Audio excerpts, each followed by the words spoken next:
हाँ हाँ थाकल पियासल माई अइली अंगना निनिया के मातल बाड़ी खोलस ना नयना।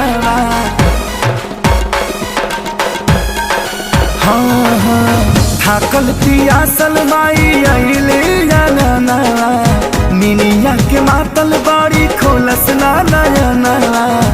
एहो धनी लावा पूजवा कथरिया सजाई के एहो पिया जगावल जाहु माई के भोगवा लगाई के नाता सुनी ले आई पंडित जी के बोलाई के।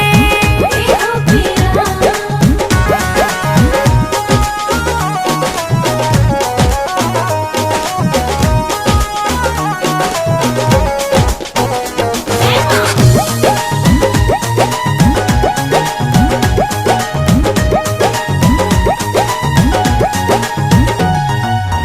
जगत दुलारी माई हई सुकवार हो फूल अढ़ौलवा से करेली प्यार हो।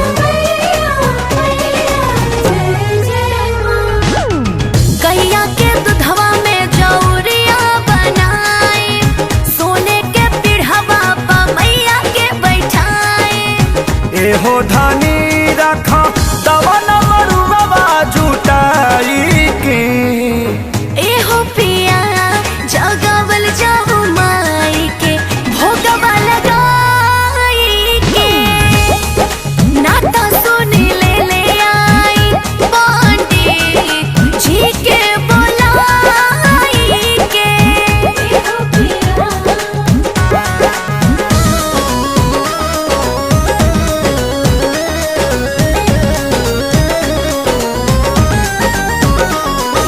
जागी मैया जागी मैया जागी हो जागी मैया जागी हो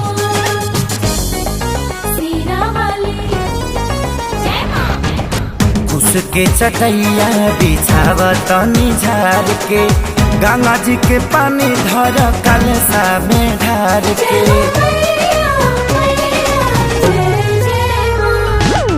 हरे राम अभय मंत्र पूजा के पढ़ी है खुश हो के मैया हाथ माथा बाबा धरी है। एहो धनी खेसारी पचरा